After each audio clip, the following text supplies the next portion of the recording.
Eu faço minhas as palavras do ex-CEO da Siemens. Eu vi uma palestra dela outro dia e eu uso o que ele fala. Não existe outra maneira aceitável das empresas atuarem, se não for com ética nos negócios. E essa responsabilidade está na mão de cada um de nós. Porque as empresas não têm vida. Se a gente somar o CPF dos colaboradores, gestores, executivos e até do CEO, vai dar o CNPJ. Se a empresa demitir 2.000 no mundo, contratar 5.000, se refizer a conta, vai dar o CNPJ, porque as empresas são formadas por pessoas. Então, nós vamos trazer essa discussão para o lado pessoal bem rapidamente. Note que a palavra ética é pequena, tão falada e, muitas das vezes, pouco praticada.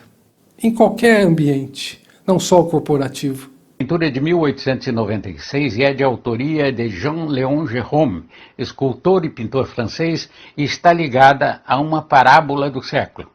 Segundo essa parábola, em um belo dia, a verdade e a mentira se encontraram. E a mentira disse a verdade. Hoje está um dia lindo, maravilhoso, não está? A verdade deu um suspiro, olhou para o céu e concordou, pois o dia realmente estava maravilhoso. E elas começaram a passear, caminharam juntas por muito tempo, até que chegaram ao lado de um belo poço. A mentira, então, experimentou a água e falou para a verdade. A água está ótima, que tal tomarmos um banho? A verdade ficou um pouco desconfiada, mas resolveu testar a água e descobriu que realmente a água estava muito, muito convidativa. E então elas se despiram e começaram a tomar banho. De repente, sorrateiramente, a mentira saiu da água, vestiu as roupas da verdade e fugiu. A verdade, quando percebeu, saiu do poço furiosa e correu tentando encontrar a mentira e pegar as suas roupas de volta. E assim saiu correndo nua pelas ruas, e a verdade ia abrindo caminho entre as pessoas que desviavam o olhar com desprezo, com raiva, com vergonha. E a pobre verdade, depois de muito correr, de muito procurar em vão por suas roupas, voltou ao poço nua e desapareceu para sempre, escondendo em suas águas a sua vergonha. E desde então, a mentira vive viajando ao redor do mundo, vestida com as roupas da verdade, satisfazendo as necessidades da sociedade, porque percebeu que o mundo não tem nenhum desejo de encontrar a verdade nua. Mas existe um outro final dessa parábola, que diz o seguinte: a verdade, quando voltou ao poço, recusou-se a vestir-se com as roupas da mentira. E por não ter do que se envergonhar, a verdade saiu nua a caminhar pelas ruas e vilas. E é por isso que, desde então, aos olhos de muita gente, é muito mais fácil aceitar a mentira com as roupas da verdade do que a verdade nua e crua. Qual final você prefere?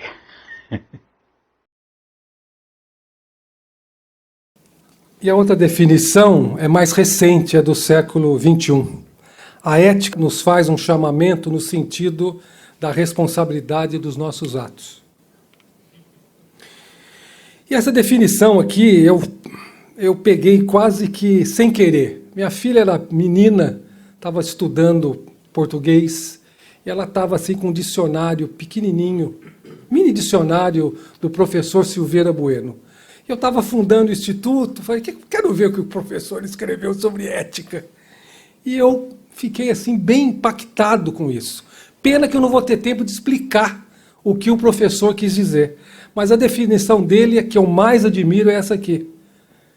Ética é a parte da filosofia que estuda os deveres do homem para com Deus e a sociedade. Outro dia eu explico. A ética pode ser melhor entendida por isso aqui. Tudo que for bom, tudo que for justo, tudo que for verdadeiro, tudo que for nobre, correto, puro, amável, de boa fama e qualquer virtude que você quiser colocar aqui. Isto tudo é ética. Mas é fácil exercer a ética? O camarada chega lá, fala que cumpriu o código de ética, perdeu o emprego, fundou um instituto para falar de ética. O cara é um ethical man. Só falta as asas para ser um anjo. Não. É difícil pra caramba. Por quê? Vou dar só 2 motivos. Primeiro, somos seres humanos falhos e imperfeitos. Muitas das vezes nós estamos seguindo um caminho achando que está certo, na maior boa-fé, mas está errado. E o outro ponto são os dilemas éticos. Cada dia que passa é maior. Mas não pode existir nada mais nobre, louvável e exemplar quando o assunto é a busca de excelência ética, seja como homem, como mulher, como pai e mãe de família, como empresa, como governo. A ética não nasce com a gente. Não tem um DNA. DNA de ética, não tem. Ética é decisão. E toda vez que a gente decide, tem 3 pontos. Primeiro, como nós vimos, é certo ou errado? E se for certo ou for errado, o segundo ponto vão ter consequências. E o terceiro ponto, nós vamos influenciar pessoas. Na nossa casa, na nossa faculdade, na nossa empresa, no nosso governo. Isso aqui é sempre assim, não muda. É uma lei universal. Todos tomam decisões, mas dependendo das escolhas, será difícil conviver com elas. Nós somos livres para fazer nossas escolhas, mas somos prisioneiros da consequência. Então, como é que a gente mantém a conduta ética? 2 motivos. Primeiro, lei, punição. Você faz a lei e pune. A outra é consciência, é coração. Eu vou fazer a coisa certa porque eu quero. Eu sempre, quando eu falo esse slide, eu sempre peço desculpa aos filósofos do passado e do presente. Mas eu divido a ética em 3. E como eu fiz administração e teologia, eu vou tomar a liberdade de, para fazer vocês entenderem o que é a ética mínima, média e máxima, eu vou usar 3 versículos do livro mais vendido do mundo, a Bíblia dos Cristãos. A ética mínima foi dita por Saulo de Tarso. Eu não sei se vocês conhecem a história de Saulo. Saulo era um cara, como diz a música do Roberto Carlos, esse cara sou eu. Saulo de Tarso era o cara. Primeiro, ele tinha dupla cidadania, como é moda hoje em dia, todo mundo quer. Eu estou buscando a minha portuguesa. Saulo era judeu e romano. Saulo era poliglota. Hebraico, aramaico, grego e latim. Paulo vendia tenda. Você já pensou vender tenda para judeu naquela época? É igual vender Coca-Cola hoje. E Paulo era conhecido no Sinédrio, que era o templo dos judeus. Ele era muito respeitado. Ele estudou aos pés do Gamaliel. E diz o texto que Saulo estava indo para Damasco, capital da Síria. E uma luz mais clara que o sol apareceu, Saulo no chão, e ele escuta uma voz assim: Saulo, Saulo, por que tu me persegues? E Saulo, caído no chão, fala assim: mas quem és tu? E aquela voz diz: eu sou Jesus Cristo, a quem tu persegues. Esse encontro com Deus mudou a vida de Saulo para sempre. Quem não conhece, lê, vocês vão ver. A maior parte do Novo Testamento ele escreveu preso. E Deus mudou o nome de Saulo. Colocou o nome grego, Paulo. Tem algum Paulo aqui? Paulo. Você sabe o que quer dizer seu nome? Ou não?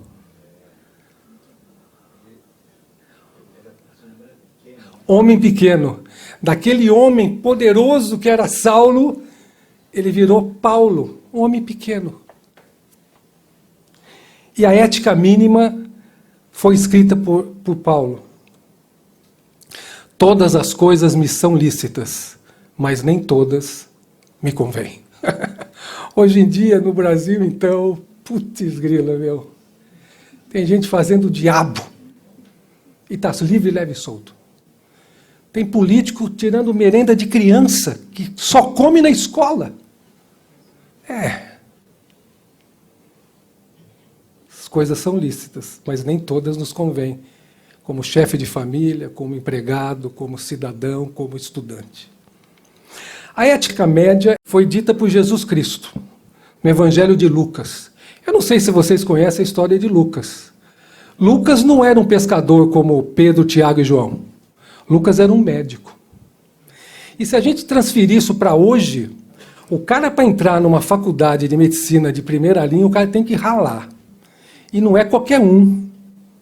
O cara tem que ser inteligente, culto. Lucas era médico. E ele ouviu falar tanto de Jesus que ele saiu fazendo uma pesquisa para escrever o Evangelho de Lucas. E ele relatou isso aqui, que é a ética média. Como vós quereis que os homens vos façam, da mesma maneira lhes fazei vós também. Se eu quero ser respeitado, eu preciso respeitar primeiro. Se eu quero ser perdoado, eu preciso perdoar primeiro. Se eu quero ser amado, eu preciso amar primeiro. É uma via de mão dupla.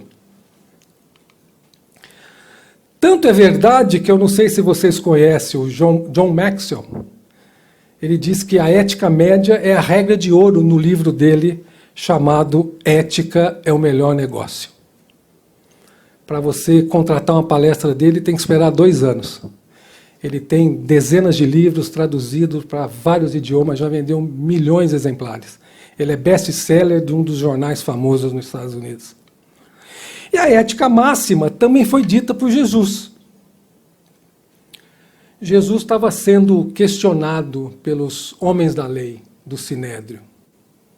E eles perguntaram assim: Jesus, qual que é o maior dos mandamentos dado ao nosso pai Moisés? Jesus falou assim: são 2. O primeiro é: amarás Deus de todo o seu coração, de todo o seu entendimento, de toda a sua força. E o segundo é: amarás o teu próximo como a ti mesmo. Não existe mandamentos maiores do que esse. Se o mundo aplicasse 10% disso, nós estaríamos vivendo num outro lugar. Não vou entrar nesse detalhe agora. A ética também tem 2 regras. O Seiichi, ele é japonês. Vamos ver se ele sabe a regra que está escrita aqui em japonês. É de um filósofo japonês. Primeira regra e a segunda regra. Tradução do Google, mas é. Não sei se você sabe o que é. A primeira regra é a seguinte: faça sempre a coisa certa. E a segunda é: aprenda a primeira regra. Tudo isso que eu falei tem 2 pontos principais: valores e propósitos. Essa definição de valores é para ir embora, para todo mundo ir embora. Os valores são, na verdade, o centro de tudo. Eles nos dizem quem somos, como devemos agir, em que direção nos orientar. Os valores são, em poucas palavras, a essência das pessoas e das instituições.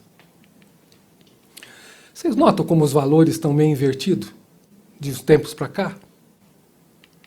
Na minha época, se eu chegar com uma nota baixa em casa, minha mãe me dava a maior bronca.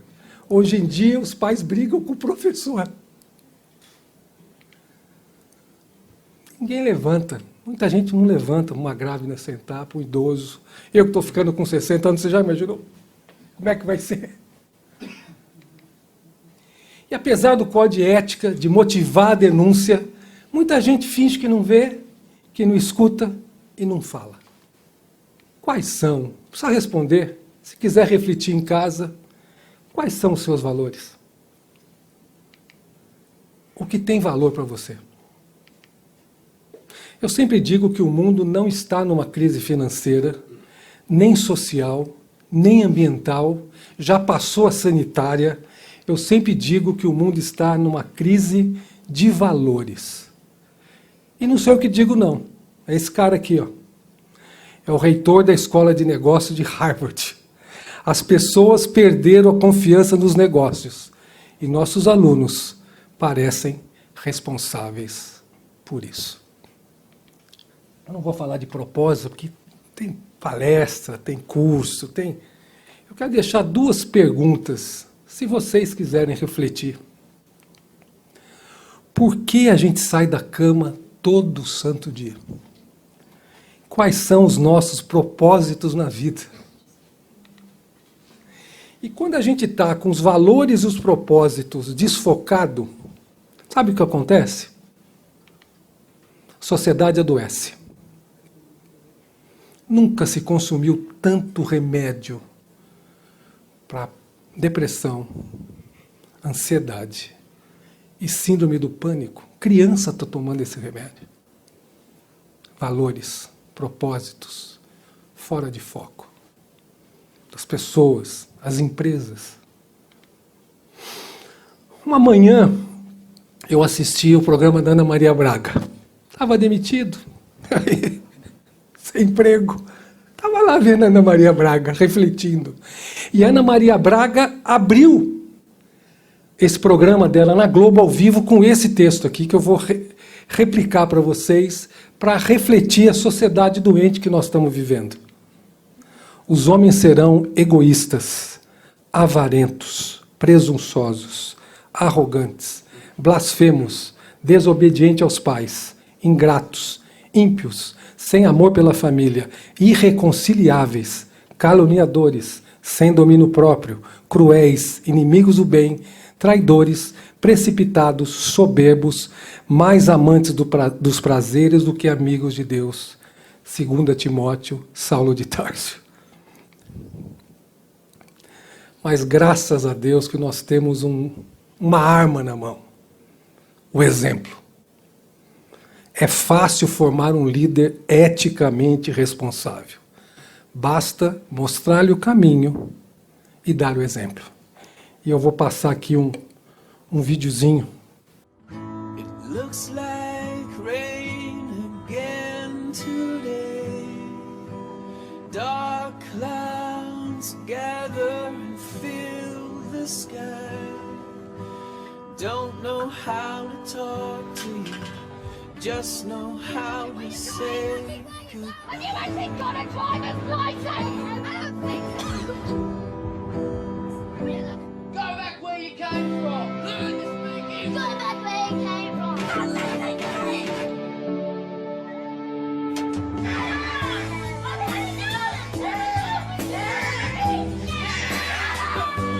don't want to speak.